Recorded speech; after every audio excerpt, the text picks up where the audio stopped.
નમસ્કાર મિત્રો, જોબસરિતા YouTube channel પર આપ સૌનું ફરીવાર એક નવા વિડીયોમાં હાર્દિક સ્વાગત કરું છું। મિત્રો, આજે આપણે આ વિડીયોમાં જોવાના છીએ રેલવે એનટીપીસી એટલે કે રેલવે નોન ટેકનિકલ પોપ્યુલર કેટેગરીમાં જે નવી ભરતીની જાહેરાત કરવામાં આવી છે તેના વિશે। મિત્રો, આ ભરતીમાં એજ્યુકેશન ક્વોલિફિકેશન છે તે 12 પાસ, ગ્રેજ્યુએટ, આઈટીઆઈ જે પણ તમારી પાસે એજ્યુકેશન ક્વોલિફિકેશન છે તે પ્રમાણની પોસ્ટ માટેના એપ્લિકેશનો અહીં અવેલેબલ છે। ટોટલ જગ્યાઓની વાત કરીએ તો 11,558 જગ્યાઓ પર ભરતી થવાની છે। ખૂબ મોટી ભરતી થવાની છે તો એપ્લાય જરૂર કરી દેજો। આ ભરતી માટે ભાઈઓ અને બહેનો બધા એપ્લાય કરી શકે છે જેમની ઉંમર 18 વર્ષથી લઈને 33 વર્ષ સુધીની હોય। અને સાથે સાથે આપણે એ પણ આ વિડીયોમાં જોવાના છીએ કે આ ભરતીમાં એજ રિલેક્સેશન છે તે કેટલું મળવાપાત્ર છે। તો મિત્રો, આજે આપણે આ વિડીયોમાં જોવાના છીએ રેલવે એનટીપીસીની જે નવી ભરતીની જાહેરાત કરવામાં આવી છે તેની સંપૂર્ણ માહિતી। જો તમને આ વિડીયો પસંદ આવે તો વિડીયો લાઇક કરજો, શેર કરજો અને આ ચેનલ પર પહેલી વખત આવ્યા હોય તો ચેનલ સબસ્ક્રાઈબ કરી લેજો જેથી આવનાર નવા વિડીયોની માહિતી આપ સુધી પહોંચી શકે। તો આપણે જઈશું રેલવે દ્વારા જે એનટીપીસીની નવી ભરતી બહાર પાડવામાં આવી છે તેની ડિટેલ ઉપર અને સંપૂર્ણ માહિતી મેળવીએ। તો મિત્રો, આપણે આવી ગયા છે રેલવે દ્વારા જે એનટીપીસીની ભરતી બહાર પાડવામાં આવી છે તેની ડિટેલ ઉપર। અહીં ઓર્ગેનાઇઝેશનનું નામ છે રેલવે રિક્વાયરમેન્ટ બોર્ડ એટલે કે આરઆરબી દ્વારા આ ભરતી છે તે બહાર પાડવામાં આવી છે। પોસ્ટ નેમની વાત કરીએ તો એનટીપીસી એટલે કે નોન ટેકનિકલ પોપ્યુલર કેટેગરીમાં ભરતી થવાની છે જેમાં ઘણી બધી પોસ્ટ પર ભરતી થવાની છે જેના નામ અહીં આપેલા છે। જેમાં commercial apprenticeship, traffic apprenticeship, good guard, station master, junior clerk cum typist, senior clerk cum typist, junior timekeeper, senior timekeeper, junior accountant, assistant cum typist, ticket clerk, traffic assistant એમ કુલ મળીને 11,558 જગ્યાઓ પર ભરતી થવાની છે। એપ્લાય મોડની વાત કરીએ તો આ ભરતી માટે તમારે એપ્લિકેશન ઓનલાઈન કરવાનું રહેશે।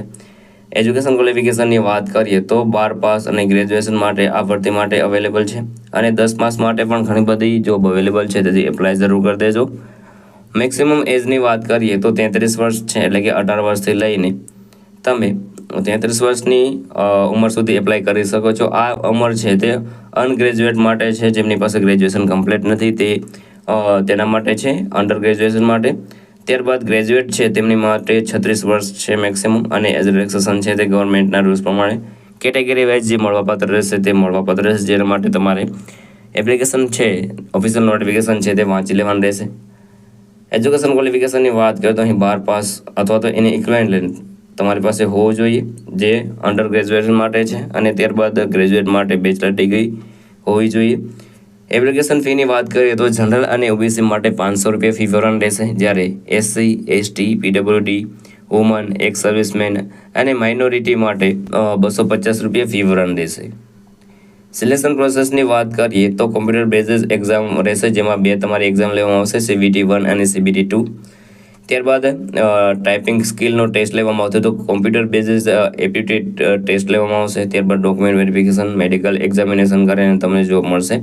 અગત્યના ડોક્યુમેન્ટની વાત કરીએ તો passport size photograph, Aadhaar card, education certificate, marksheet, category certificate જેમને પણ લાગુ પડતું હોય, ત્યારબાદ સ્કેનેડ તમારી સિગ્નેચર, ડિસેબિલિટી સર્ટિફિકેટ એપ્લાય જેને પણ હોય તે। વાત કરીએ એક્ઝામ સેન્ટરની તો ગુજરાત માટે 3 એક્ઝામ સેન્ટર અહીં અવેલેબલ છે જેમાં અમદાવાદ, વડોદરા અને રાજકોટ।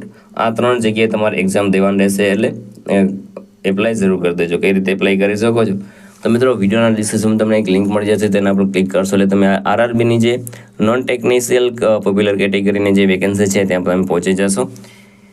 ત્યાં તમારે વેકેન્સી સિલેક્ટ કરીને તેમાં તમારી પર્સનલ ડિટેલ, એજ્યુકેશન ડિટેલ છે તે ફિલ કરી દેવાનું રહેશે। ત્યારબાદ જે પણ ડોક્યુમેન્ટ છે તે બધા અપલોડ કરી દેવાનું રહેશે અને ફોર્મ સબમિટ કરી દેવાનું રહેશે। ત્યારબાદ જે ફી છે તે ભરીને તમારું એપ્લિકેશન છે તે કન્ફર્મ કરી દેવાનું રહેશે। એપ્લાય કરવા માટેની જે લિંક છે તે તમને વિડીયોના ડિસ્ક્રિપ્શનમાં મળી તેમ તમે એપ્લાય કરી શકો છો। તો મિત્રો, આ હતું આજનું નોટિફિકેશન। જો તમને આ વિડીયો પસંદ આવે તો વિડીયો લાઇક કરજો, શેર કરજો અને આ ચેનલ પર પહેલી વખત આવ્યા હોય તો ચેનલ સબસ્ક્રાઈબ કરી લેજો જેથી આવનાર નવા વિડીયોની માહિતી આપ સુધી પહોંચી શકે।